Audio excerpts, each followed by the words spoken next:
журналистов. Подробности в материале наших корреспондентов. Вице-премьер, министр внутренних дел Абхазии Аслан Кубахия привел общую статистику по ситуациям на дорогах за последние годы. По его словам, с 1994 года по октябрь 2016 года произошло 3313 тяжелых аварий, в результате которых погибли 1336 человек и ранено 5221. А только за 10 месяцев этого года, по данным, которые привел министр, на дорогах Абхазии погибли 66 человек. Этот показатель больше, чем за весь прошлый год. Настораживает и тот факт, что количество машин на территории Абхазии с каждым годом растет. На сегодняшний день в нашей стране зарегистрировано более 27 тысяч автомобилей, что намного превышает допустимую для наших дорог норму. Министр также отметил, что опаснее всего становится на улицах в ночное время суток. Государственная автоинспекция всеми силами старается регулировать ситуацию, но так как не хватает кадров, существенно повлиять на нее не может. Рейд показывает, что у нас народ очень законопослушный, прекрасно останавливается, прекрасно все документы выкасываете, багажник показываете, все. Просто надо, понимаете, это делать системно, и тогда у нас все получится. Мы хотим и нашему обществу сказать, и населению нашему, что они должны понимать, что дальше так жить опасно, дальше так, можем не просто погибнуть человек, страна погибнуть может. Мы потеряем, понимаете, все. Вот. Но мы будем, я вам даю слово, и силами ГАИ это может не получится, но всеми силами МВД у нас это получится. Мы жестко будем наказывать людей. И пусть никто не обижается. Мы не только будем изымать и наказывать, мы еще и стране будем показывать.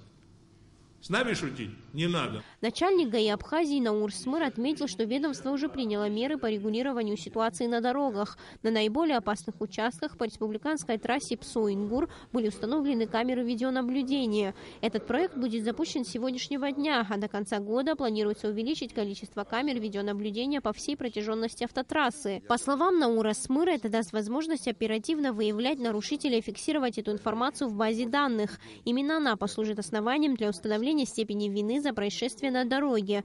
На сегодняшний день создана специальная рабочая группа, ответственная за этот проект. Существует проект, и его реализация уже наша пошла, уже почти в полном объеме. Реализация этого проекта началась именно с трассы Псо-Ингур, как наиболее важным. Размещаются камеры, они стационарные, есть и переносные, они будут в различных местах стоять, то есть это не всегда в одном месте, они по усмотрению и по более сложному участку и так далее, они будут переноситься. Значит, весь поток информации будет приходить в центр обработки данных, где людям будут показаны и фиксироваться будут нарушения с указаниями номеров машин, самих машин и самого нарушения. Вот. И с этими документами, значит, будут люди останавливаться, приглашаться в ГАИ, и где им будут, их собранный материал будет направляться в суды Республики Абхазия. Чтобы урегулировать ситуацию на дорогах, будут приниматься решительные меры. Как сообщил Аслан Кубахия, сейчас в республике готовится закон о конфискации автомобилей за езду в состоянии алкогольного или наркотического опьянения. Этим вопросом занимается администрация президента, и закон будет вынесен на рассмотрение парламента. Представители Министерства внутренних дел также ответили на вопросы журналистов. Сария Смыр, Алексей Гухава, Астамур Гожба, Абхазское телевидение. Вопросы обеспечения безопасности на дорогах обсудят в прямом эфире участники передачи «Актыха», которая выйдет в прямом эфире сразу после выпуска новостей. Сегодня депутаты Сухумского городского собрания утвердили начальников 3 управлений городской администрации. Начальником управления финансов утвердили Алхаса Лагвилава, образования Людмилу Адлиба, социального обеспечения Наиру Бабылеву. Их кандидатуры были в числе других претендентов на руководство управлениями столицы, представленных собранию главой администрации Сухума.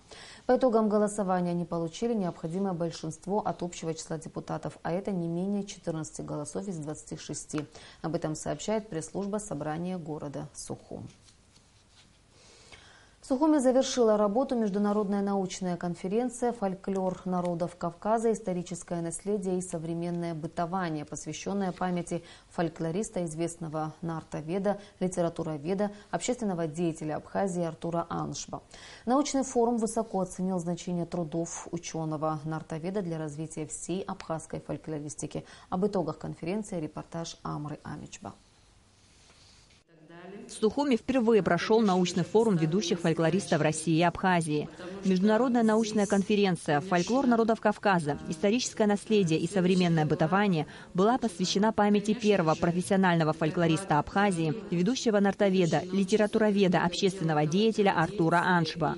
На заключительном пленарном заседании заведующая отделом фольклора Абиги Цира Габния поблагодарила участников за интересные доклады. Она рассказала о выступлениях в первой секции, которой руководила. Выделила доклад кандидата исторических наук Романа Чанба о гражданской позиции Артура Аншба, который был его близким другом.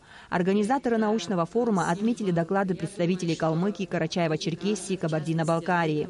Новые материалы в интересной подаче доктора исторических наук Юрия Анчабадзе, сделавшего на конференции доклад на тему «Фольклорные материалы в публикации кавказской иммиграции в Европе», вызвали интерес у научного сообщества.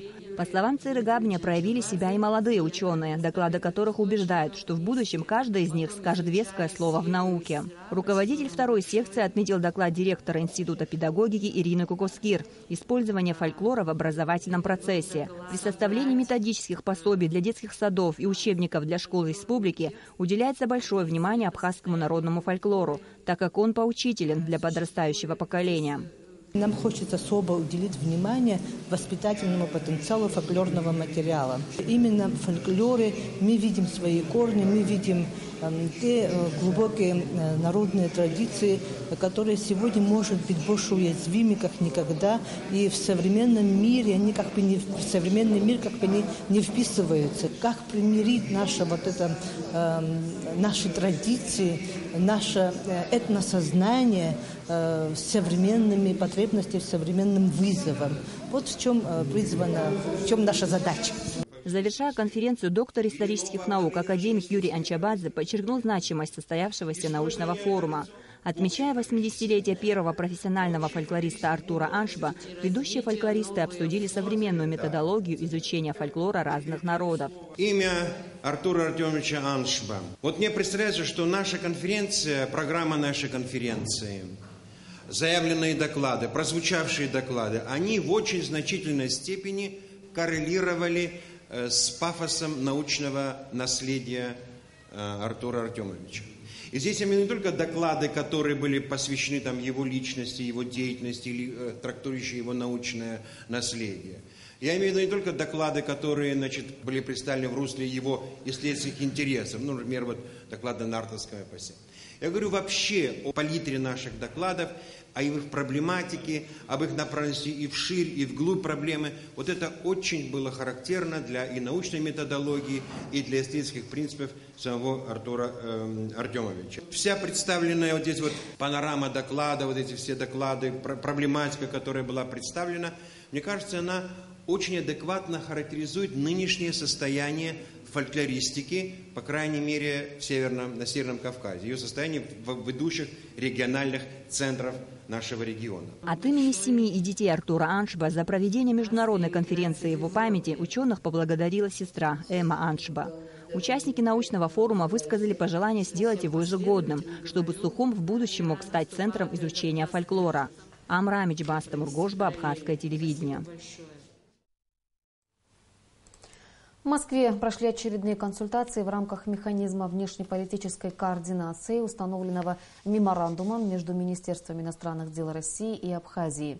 В ходе встречи статс-секретаря заместителя министра иностранных дел России Григория Карасина и посла Республики Абхазия в Российской Федерации Игоря Ахба обсуждались представляющие взаимный интерес аспекты внешней политики двух стран, в том числе вопросы, касающиеся региональной ситуации, а также некоторые аспекты двусторонних отношений. Практика регулярных взаимных консультаций будет продолжена. В Гагарской школе искусств завершен капитальный ремонт. К учебным занятиям подготовлены все 3 этажа здания, 11 классных помещений, 20 специализированных кабинетов. Сейчас здесь учатся учащиеся Гагарской средней школы номер 1, так как в их школе проводятся восстановительные работы. Репортаж Симы Аркун. В Гагарской школе искусств на сегодняшний день обучается чуть более 300 детей. Ремонт внутри здания начали еще в прошлом году. Часть кабинетов на 1 и 3 этажах были полностью отремонтированы. Заменены электропроводка, полы, окна, двери, покрашены стены.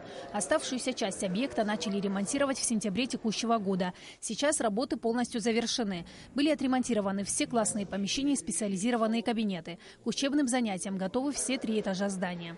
Ремонт произведен за счет местного бюджета. Посильный вклад внесли и жители района. Капитально мы поменяли и все двери, все окна, всю проводку, канализацию внутреннюю, главную канализацию врезались в центральную.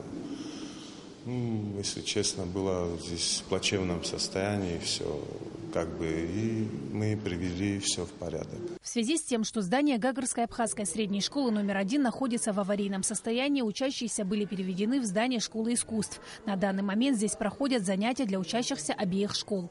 Директор Гагарской школы номер 1 Хана Гунба отметила, что за короткий срок созданы все условия для учебного процесса.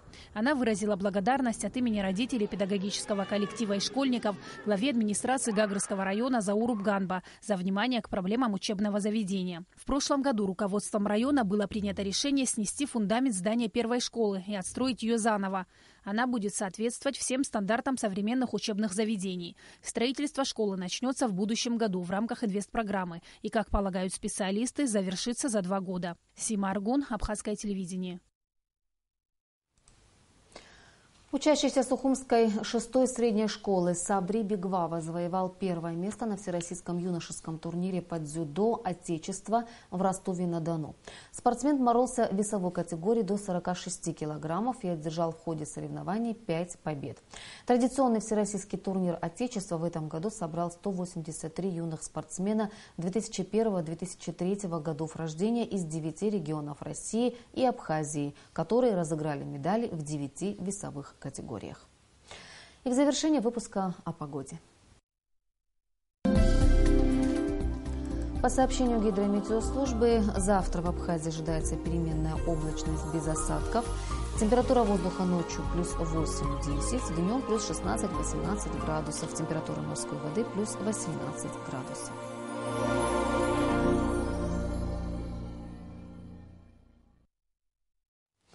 Информационный выпуск завершен. Я прощаюсь с вами. До встречи в эфире.